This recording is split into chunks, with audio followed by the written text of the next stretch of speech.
Blog Talk Radio. Good evening, ladies and gentlemen. This is a special episode. This is episode 32 of the show about the show, and my third episode today. So thank you very, very much for listening along. I have a very special guest today. I have from KSTP TV. He does work for Channel 5. He also is the host of the wildly fantastic and super popular Scoop podcast. He can also be heard on 1500 ESPN. His name is Darren Doogie Wolfson, and he is going to come in, and we are going to talk Twins, and we are going to talk Timberwolves, and he's going to give us the lowdown on a whole bunch of stuff. So we're going to bring Doogie on. How you doing, Doogie? Good, Devin. How you doing? I wish I was still stealing paychecks from KMSP. I used to work for KMSP. Now it's KSTP. Okay. So somehow I need to find a way, though. If I could work for multiple TV stations in the same market, I'd really be fooling a lot of people. I already fool enough people somehow, some way, having the staying power of 21 years in this marketplace. Right. I mean, at some point that is going to end. It probably should have ended a long time ago. But I'm telling you, if I could somehow pull off being on both Channel 5 and Channel 9, then we'd be talking. So I'll work on that. I used to be on Channel 9. I used to do a bunch for Channel 9 when I used to do some radio for KFAN. So I filled in on Channel 9. In fact, how about this? I mean, my most memorable, and it was a horrible day, but my most memorable moment at Channel 9 was the day that Kirby Puckett passed. So Jim Rich was out of town. I forget all the circumstances. Dawn Mitchell might have been on vacation. So I'm measly filling guy, lead story, early news, lead story, late news. In fact, I think Jim was on his way to Fort Myers because Kirby passed in March, if I'm not mistaken. And Jim was on an airplane that day to go down to spring training to do his normal gathering of material for his Channel 9 job. And it was horrible timing and, obviously a horrible story. But yeah, I mean, I was actually on Channel 9, and, they had me all over. I mean, all the newscasts they do. I mean, back then they didn't do as many, but all the newscasts that they do, and that was obviously the biggest story of the day, maybe one of the biggest stories of that particular year. So they had me all over. I'm telling you, I'm a measly filling guy, and I had about, who knows, I must have had about a, 30-minute length of time airtime that night on Channel 9. So, yeah, I used to be on Channel 9, but now it's Channel 5.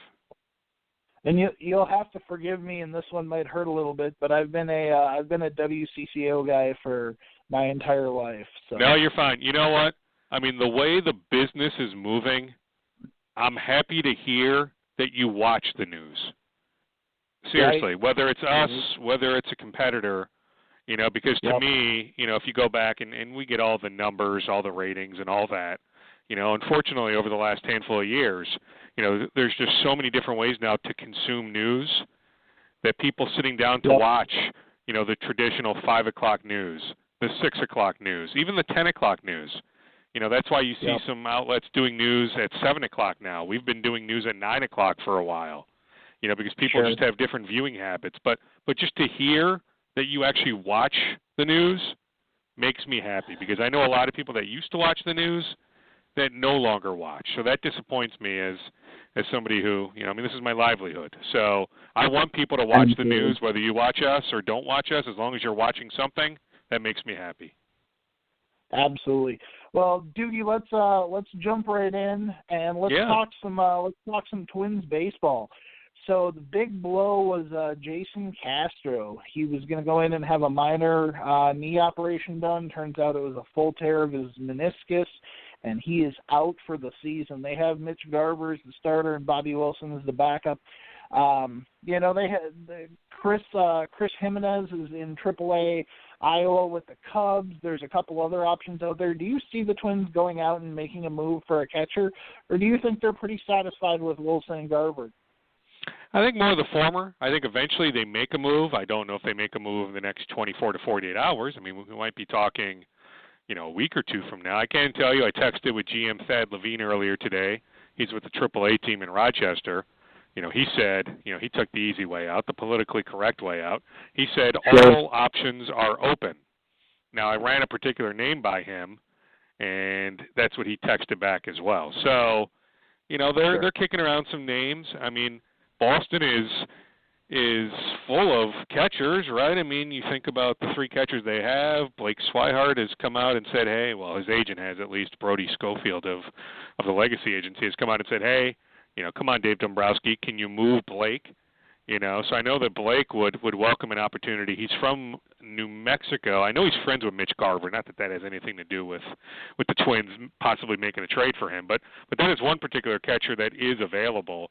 I don't know if you need to bring in Chris Jimenez. I mean, where would you put? I mean, Bobby Wilson to me is fine. I mean, if you're going to bring in Chris Jimenez, just roll a Bobby Wilson. I mean, if you're looking for some depth now at AAA. But I don't know if Chris Jimenez wants to jump from the Iowa Cubs to the Rochester Red Wings. I don't know what that would accomplish on his front. So you could mention any number of AAA options, but to me, if that's what you're looking at, then to me roll with Garver and Wilson. But there are a number of guys available. I mean, Wilson Ramos is in the final year of his deal. The Rays are always open for business. That's just me speculating. I can't tell you that the Twins and Rays have had any sort of dialogue. The Marlins have a pretty good catcher that is available. So there are guys available. So if they want to make a move, they can certainly make a move. They have enough minor league depth. I don't think for a lot of these guys you need to give up a whole heck of a lot. So if I had to guess, educated guess, just reading between the lines on what Derek Falvey told a handful of reporters, including my colleague Derek Wetmore earlier today before today's game at Target Field, then texting with Thad Levine, and I'm actually going to talk to Rob Antony tomorrow for my podcast. So I'll certainly get down and dirty with Rob as much as I can, as much as he's willing to offer on the record. But if I had to guess right now, I think they do end up bringing in a catcher from a different organization, and I don't think it'll be a guy that's AAA caliber. I think they'll bring in a guy that can unseat Bobby Wilson, and Wilson goes back to AAA. I was just kind of thinking that maybe Chris Jimenez could take Phil Hughes' spot when we need a pitcher. Yeah, I mean, I don't know what you do there. I mean, that wasn't Falvey and Levine who gave him that ridiculous contract extension. Unfortunately, it was the previous regime. And there was no reason to. He was still under contract for 2 more years. Remember, he had the one good year. I mean, he was fantastic. What year was that? 2014. Phil Hughes was phenomenal. He was still under contract for 2 more years. Remember, the Twins got him for 3 years, $24 million. When pitchers were getting absurd contracts, they still are, but back then they were, because he was coming off a poor run in New York. So to me, why would you extend him after 1 good year? You still had him under team control for 2 years. Why not see if the 1 year was a mirage, or if he puts together another good year, then it's a trend. And if the price goes up slightly, so be it. But to me, the Twins jumped the gun on that. I can't even say they panicked. I mean, there's no panic when a guy's under contract for 2 more years. They jumped the gun on giving Phil Hughes just a ridiculous extension. So at some point, maybe they DFA him. I mean, nobody's taking on that money. We know that.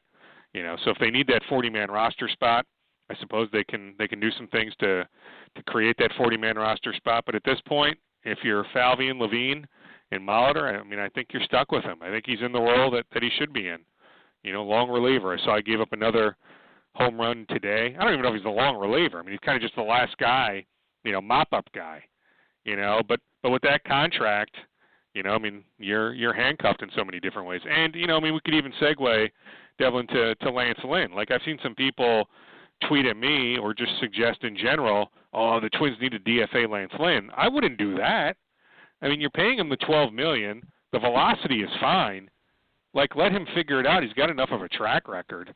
So, I'm one to give guys that have track records, pretty long leash. But I think in Hughes' case, I think he's, forget the beginning of the end. We're like the middle of the end of any sort of success he's going to have at the major league level. Well, and then that begs the question, too, what do you do when Ervin Santana comes back? And more importantly, what do you do when Trevor May comes back? There's 2 guys that the Twins want in the rotation in only 1 spot. What do you see happening? Well, I mean, I think Ervin Santana has earned a right to be back in the rotation. So, He can come off the 60-day DL, what is it, May 28th, May 29th, somewhere in that vicinity. So that's still a healthy, 2 weeks from now. So, sure. Just as we try to think, could they go to a 6-man rotation? Watch, somebody will get hurt. Something will happen. These things tend to have a way of working themselves out. But to me, Ervin Santana's got to go back in the rotation. So I guess if the 5 remain as is, and I guess if Lance Lynn strings together 2 or 3 more bad starts at that point, I don't know if you can keep trotting him out there every 5 or 6 days. But if he puts together, with his track record, a good start somewhere along the way here, I think, open to 6-man rotation. So to me, Ervin Santana slots back in the rotation.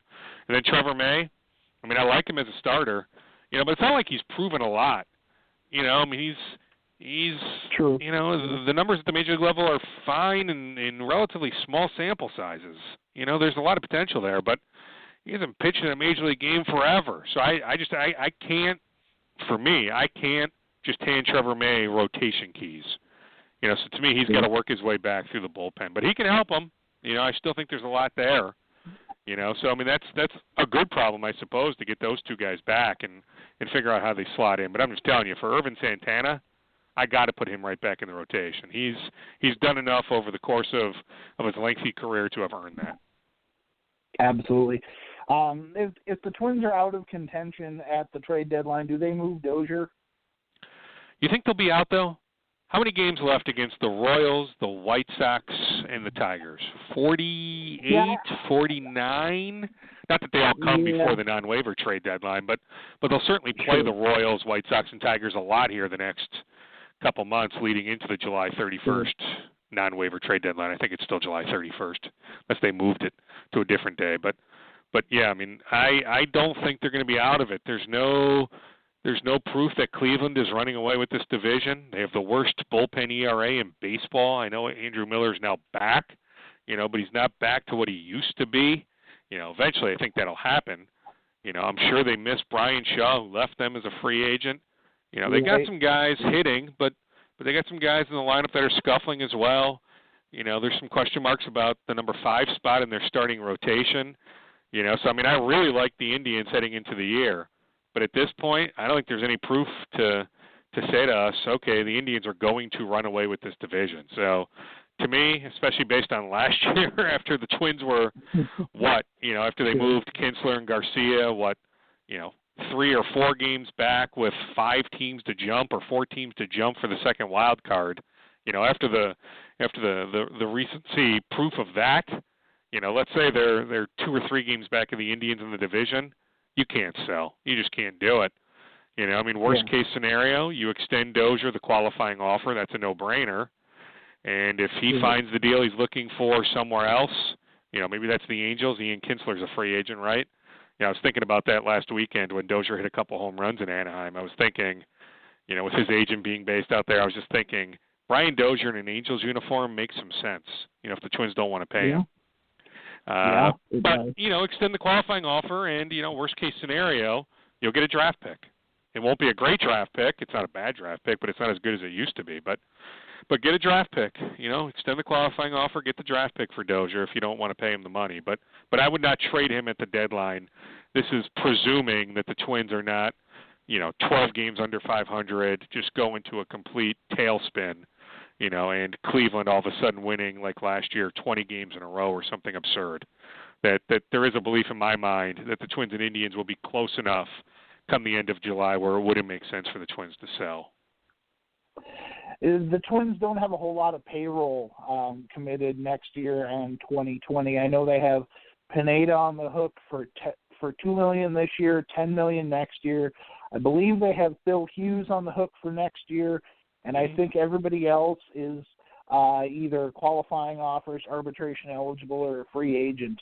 Do you see the Twins making a splash next year, especially if, since they made the playoffs last year, and if they contend this year like a lot of people think they will, do you think Falvey and Levine are going to make a splash? Well, define splash. If they extend Buxton, if they extend Barrios, if they extend Kepler, so if they get those guys locked in, maybe not even a team-friendly deals, just to get them locked in, and they buy out, 1 or 2 years of those guys as free agent years. Would that be a splash, or are you talking they need to go sign Dallas Keuchel or another really good starting pitcher? Well, just maybe somebody from outside the organization that could help them, or, like you said too, extending, contract offers to those guys and having them accept. I mean, buying out Rosario and Buxton right now would look like a very, very smart decision on their part, because it looks like they're going to be, Buxton more defensively and Rosario kind of as an all-around player, but they look like they're going to be very expensive come free agency. Yeah, and those guys know that. The Twins made both those guys offers. In fact, I can tell you, the offer they made to Buxton was incredibly team-friendly. Like, my 7-year-old could have been Buxton's agent and told the Twins, you're nuts. Like, there's no way we're signing that deal. But, hey, that's what you do. It's a business. It's not like these guys are going to be pissed off. The Twins tried. The worst a guy can say is no. The worst an agent can say is no. But in the case of all those guys, Barrios, Rosario, Kepler, Buxton, and they even had a little dialogue with Eduardo Escobar, I was told. I don't know how far that got, but they were certainly interested in extending a number of those guys. They made a number of those guys offers in the winter. And all those guys, as we know, said no. But I think that's something they could do next winter. I don't know if they sign a Dallas Keuchel or another great starting pitcher. They made Yu Darvish a 5-year offer. I know 5 was tough for them, that there is a philosophy internally that 5 for a free agent starting pitcher is awfully difficult to do, that there's a good chance on the back end, you're going to get screwed. Yep. But they wanted Yu Darvish that badly that they were willing to go to that 5th year. Do they like Dallas Keuchel that much to go to a 5th year? I guess I would be surprised. And is Keuchel signing for 4 years in Minnesota? I would be surprised. I haven't studied the bats, I guess, enough that are available. Dozier's going to be as good a bat as any. So I don't know what that splash would be. They got Nick Gordon waiting in the wings, so I don't think they're paying some other second baseman absurd money. There's still hope that Jorge Polanco, will be good. Heck, Santana rebounded okay from an 80-game suspension. It's embarrassing. Yep. It stinks, but they still believe heavily in Jorge Polanco, so I don't think they're signing any shortstop. Could they sign a third baseman with Sano pretty much being a DH/first baseman? I guess I'd have to look at the third baseman available. I assume Josh Donaldson's available. I don't know. Would you do that? I don't know. I guess it comes down to term and money, but I guess I would be surprised. I think the surprise would be if they sign an external free agent to a 4 or 5 year deal at $20 to $25 million a year.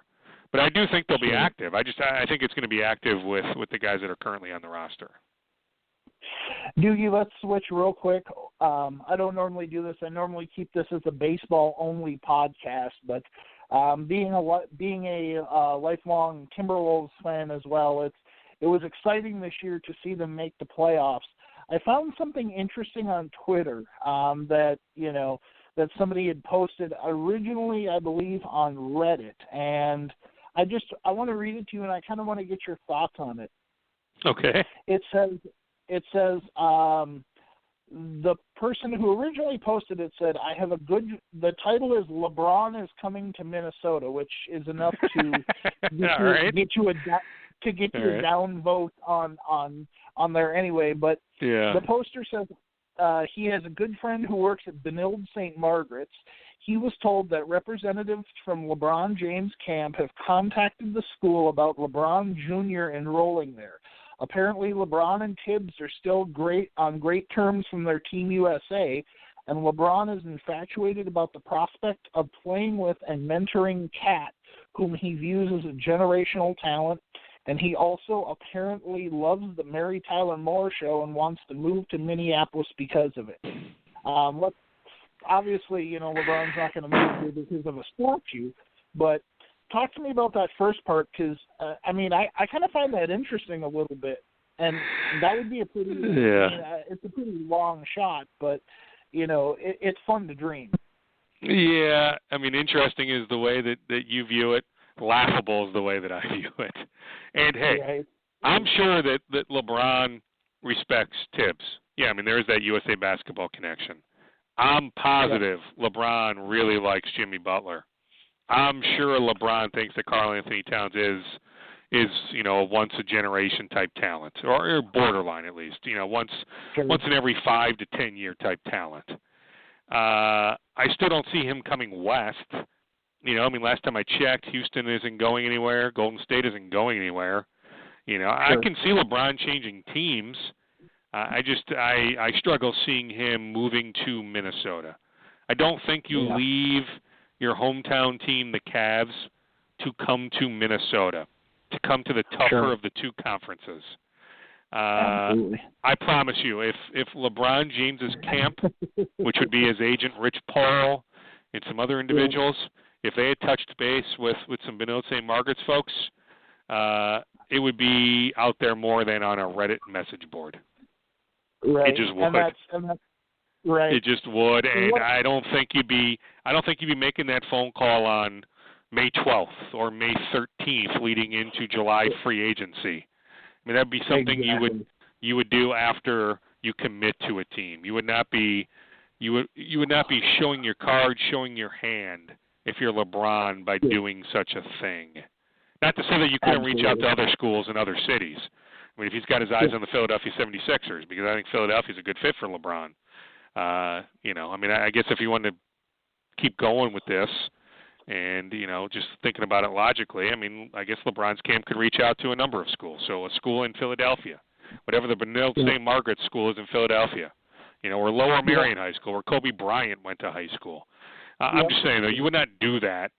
You would not do that, and I don't even know if LeBron's kid's in high school yet or not. He might be like 6th, 7th, 8th grade. So whatever a good middle school is leading into a really good high school. But you would not be doing that in mid-May leading into July free agency. You would do that after. And, Mary Tyler Moore, it reads like a sketch, right? It just, it's fun to talk about. I guess it's good podcast fodder. But no, I don't see LeBron James coming to Minnesota. But can I see LeBron James changing teams? Absolutely, I can. And I'm sure the Wolves, the Wolves wouldn't be doing their job if they didn't try. And again, I'm sure I'm positive he likes Jimmy, he likes Thibs, he likes Towns. He may even say, hey, there's a lot more there with Andrew Wiggins, and if I go there, I can unearth that. So, hey, I'm sure there's about 10 teams that LeBron looks at it and says, if I go there, that team's going to be off the charts good. So, hey, Minnesota probably falls into the category of that. But I'm just saying, if I were a betting man, if sports betting was legal right now, if I could go to some, convenience store near Canterbury Park or Mystic Lake and place a bet on LeBron James free agency odds, I'm not placing any money on LeBron James to Minnesota. Now, I heard some real interesting drama a couple of weeks ago. Again, I read it on Twitter from somebody who had said that Thibs was so upset about something that he threw a computer through either a glass window or a door. No, I don't even want to go there. No. That's BS. Sure. Didn't happen. I was at the facility even on Monday for some link stuff. I can promise you there were no workers patching together glass. I talked to some Wolves people over there. It's not even worth talking about. And trust me, I've put some stuff out there myself. None of that stuff's been debunked, by the way. Just some stuff with, Jim Peterson and, alienating him, and maybe the reason why Thibs fired developmental coach Vince LaGarza, and certainly the general idea that there's certainly some backbiting that is occurring over there, that has occurred for a while. That there's some people over there that just don't like each other. I think there's a divide in the locker room to a degree. Thibs Chicago guys, non-Thibs Chicago guys.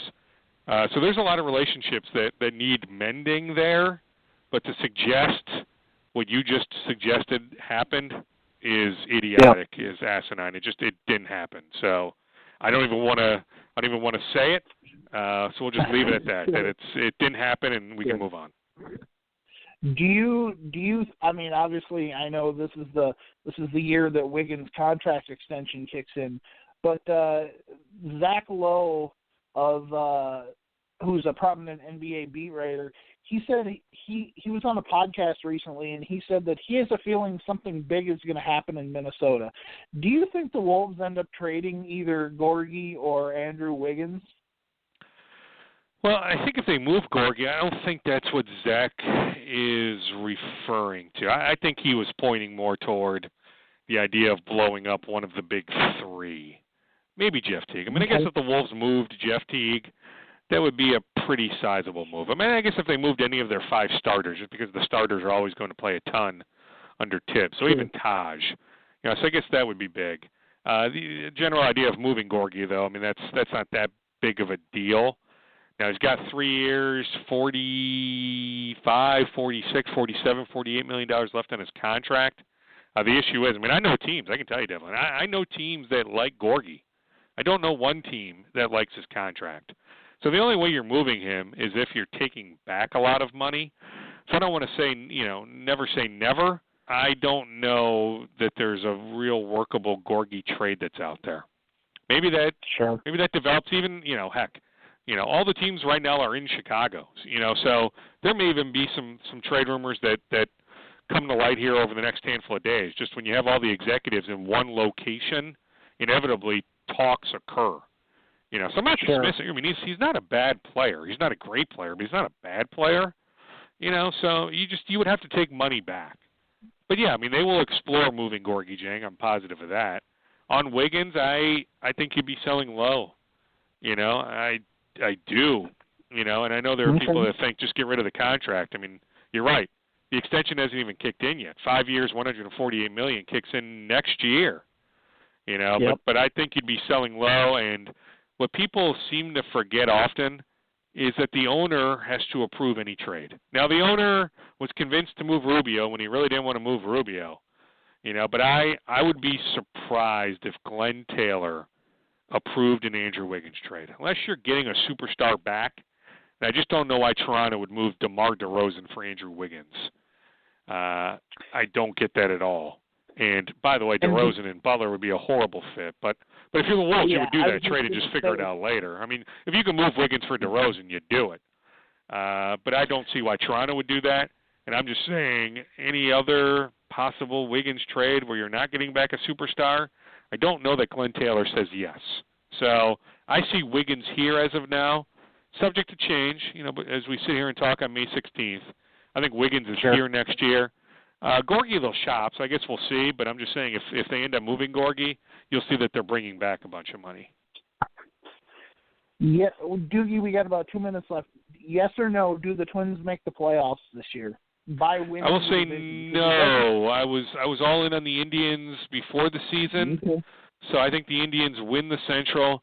I've seen enough. I mean, 40-plus games of a sample size is enough for me, to say that, among the Red Sox, Yankees, Astros, Angels, and potentially the Mariners and the Blue Jays, that some combination of all those teams is going to win the West and East and then capture the 2 wild card spots.